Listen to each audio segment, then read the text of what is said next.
Hey guys, how's it going? So today we have a little bit of a treat. This is actually one of my top bikes I've ever wanted to ride, in fact. The BMW S1000R. This is the 2015 model. So it has the quick shift up, not down. But as far as I can tell, and it's missing a little bit of top end power, but otherwise the bike has not changed significantly. I mean, this is the BMW S1000R that has a detuned engine, more low end torque, more usability around the road.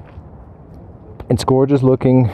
Very aggressive styling, very aggressive seating position with the bars forward, which I like. I'm not a huge fan of the MT-09's upright bars. I'd have to change them, but back to the S1000R. So we got stock exhaust, stock indicators. This model does have the electronic suspension, and honestly I don't even know what, I think the heated grips might be an optional extra, I'm not even sure, but we won't be using that today. Without further ado, let's get this thing started up. Okay, kicks in up. Let's check the startup. Cool. Okay, clutch in.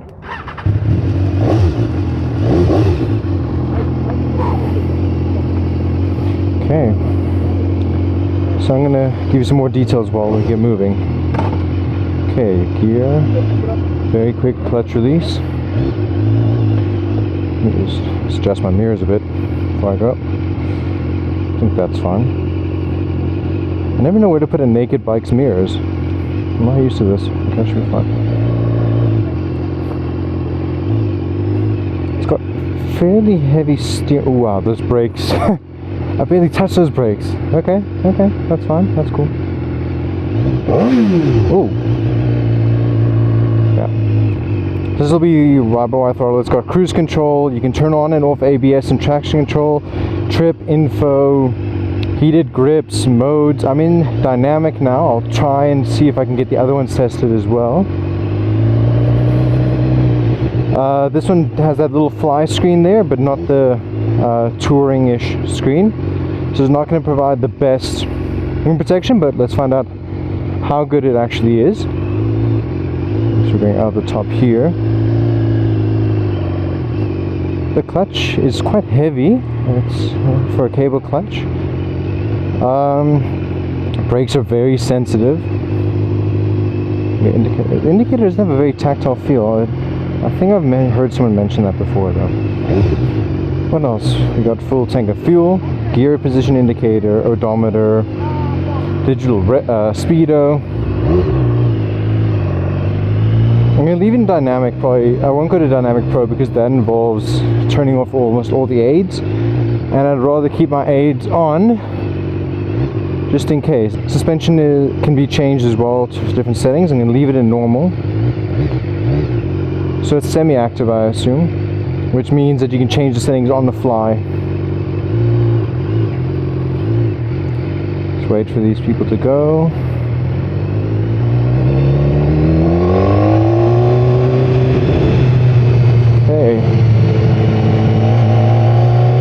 Try this thing out.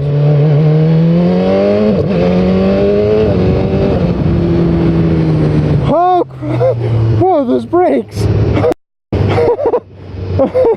Okay, sorry, oops, back to the... Okay, so low end feels... Oh. Okay, I have to get used to these brakes or I'm gonna throw myself off this bike. Slipper clutch, I can feel it engaging. I'm pretty sure it has one now.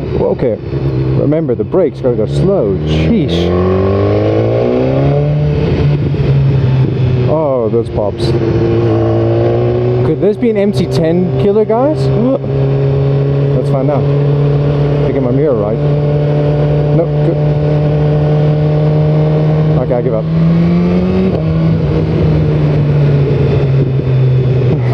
This thing has a stock exhaust and it's making pops all the way through. Come on. What brakes does this thing have? Brembos. Well, there you go. It's Brembos. I have to say they're a lot more tactile and a lot more bitey than the Gixxer, which I test rode not too long ago. Okay, so I've noticed that once you're on hard throttle, it works quite well, the quick shifter. If you're not on the throttle, not so great to jump into the gear. You have to push quite a bit harder. I think the new 2017 models have ironed that out, if I'm not mistaken, but I can't be sure. Again, I'm on the 2015. This isn't the newest one, guys. Oh, sheesh, these brakes. I'm gonna flip over the front bars. Okay, so initial thoughts so far. Lots of power, but like most inline fours, it's up at the top. Let's see here.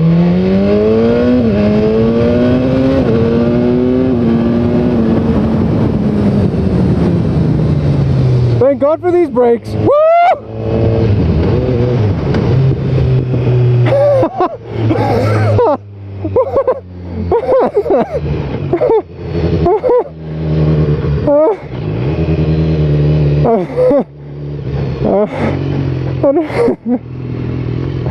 I don't know what to say.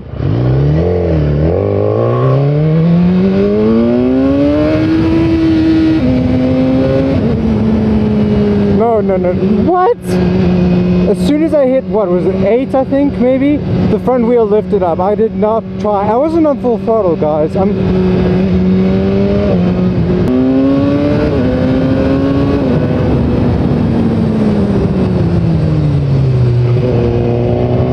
Those are some impressive brakes.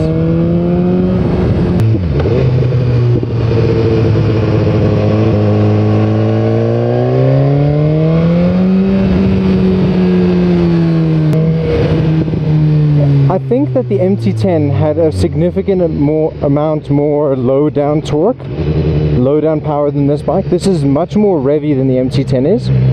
On a naked bike, you'd expect to have a little bit more low down grunt.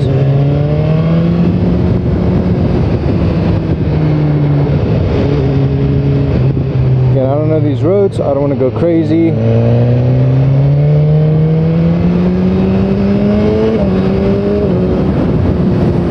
This bike is running Diablo Rosso Diablo Rosso tires from Pirelli. So they're very good, very sticky. I haven't felt traction control kick in or anything yet. It might have, and I didn't notice. I didn't see any of that.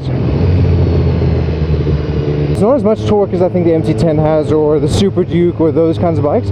It's much more linear in the power band, which isn't a bad thing. It's just, personally, I like the low down torques of these bikes. If you get this thing up though, I think it has a lot more pull than the MT10 does. Leaning in, the cornering feel. I don't know what it is. I don't know, maybe I'm just doing it wrong. But it feels very heavy to put into a corner. I can't put my finger on it. It feels like, once it, like this point here feels fine, and after that it feels heavy to lean in. I'm not sure why.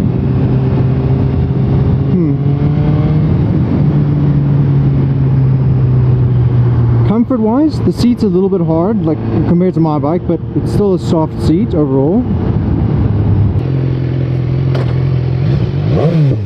There's a little bit of a delay on the throttle, like it's very low. I think it's to help you pull off so you don't like over rev it, and then it comes in. So let's try a different mode. Drive time 4. Yes, okay. Okay, I'm going to put in road mode and see what that does. See what kind of difference it is. Oh, that feels a lot different. Am I in the wrong lane? No, okay. Yeah, this feels a lot... Okay, let's try road mode. Maybe it's a little bit less savage.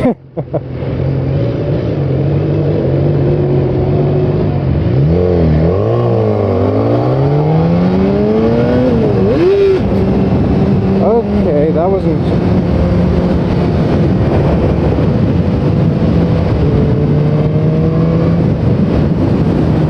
Okay, so just quick note guys, if you got a BMW or you're planning on trying this bike out, just use the clutch from going first to second. I just kicked it up and it got stuck in neutral, over-revved, and then jumped out, and that was a bit terrifying. Yeah, so the first to neutral isn't great on this. People complain about the S1000R going very hot at red lights, so when you're stopped. I haven't noticed much heat yet. I'm wearing Kevlar jeans with padding, so it could be that hasn't made it through yet, but we're sitting on 94 degrees. We haven't been stationary much, so it's possible it doesn't get as hot. I have this philosophy that if I'm going to buy my next bike, it has to be a bike that scares me. that I can't use all the power all the time. Like, I have to be able to grow with it. I can't get on it and from the first day be like, cool, I've used all the power and I know how to use it and it's fun. I have to be able to grow with my bike, if that makes sense. So then from that logic, what do I think of this bike? Is this thing scary? Yes. This is very scary. I mean, I'm not revving an inline 4. This is an inline 4, and I'm not revving it past 7 or 8 because I'm just afraid of this thing going up on the front wheel again. And not on clutch, and I'm not even in first. That's like second or third. It's just up in the air. Ridiculous. Amazing, but ridiculous. So, is this a bike I'd want to own? Yes, because it scares me. It has to scare me for that first bit. What's the point of buying a bike when you're already comfortable with it? Then where's your growth? You're not going to grow with the bike. You have to. Wind resistance. I've just realized I haven't been talking about the wind resistance. So I have not felt any heavy wind on my face yet, which is very surprising because it's naked and I've done about a speed which I'm not going to disclose, but is enough to warrant wind protection. So this is a 160 horsepower bike, and I apologize here, it's 84 foot-pounds of torque. I'll put up a conversion quickly on the screen. I just saw it in foot-pounds when I looked quickly, so yeah. So wind protection, this little screen up ahead, which not sure if you can see that very well, is very, very useful. I haven't felt any heavy wind on me, and I'm actually feeling less wind resistance than I feel on my bike. So it's doing its job very well. Let me quickly talk about who this bike should be for. You know, who's gonna own an S1000 single R? This bike belongs to the person who wants a lot of power. Very comfortable seating position. I'm not tired yet or sore. My arms are a little bit fatigued from the braking, because the braking is very sensitive, but you'd get used to that quite quickly.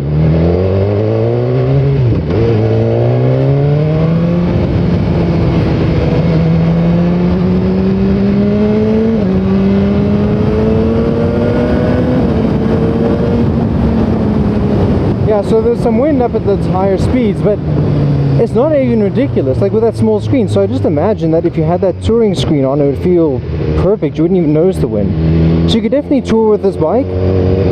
So that's another person. So the person who wants a fast commuter for around town, this is the bike for you. You want to tour on a naked bike, so you want something that you can go long distance on. Okay, I'm definitely lost now. If you ever watch my MT10 video, you'll know that this isn't something unique. I get lost. Put my hazards on, stop right here. And I'll do a little walk around of the bike while I'm here. While I'm doing my GPS looking. Of course, let's put the bike down on its side stand. Okay. So we've got the LED tail lights, indicator lights. One of the best tail lights I've ever seen on any bike. We've got the asymmetric headlight, and I'm actually starting to grow into it. Like, a lot of people don't like this style, but I like it. I'm digging it. It's definitely grown on me. So there's the quick shift unit for upshifting. If you see, the downshift ones are actually quite a bit bigger. So I think mine might just be set a little bit too high, so it's not kicking in early enough, but that's probably something that can be adjusted. I know that quick shifters can be finicky things. Let's see, Google Maps. No, that's not Maps. But yeah. So, just for the record, this is a stock exhaust on this bike. I've never ever heard an inline 4 with a better sounding stock exhaust than this. Hands down.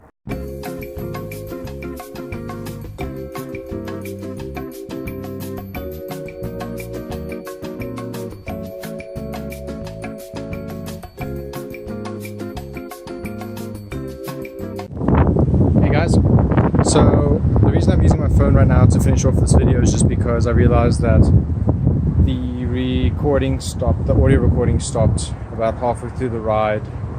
Happened when I was checking my location because I got a bit lost. But anyways guys, I've been AiroRider, you've been awesome. I hope you enjoyed the video. If you did, drop a like, subscribe, keep your eyes out for more videos in the future, and I'll see you soon. Ride safe.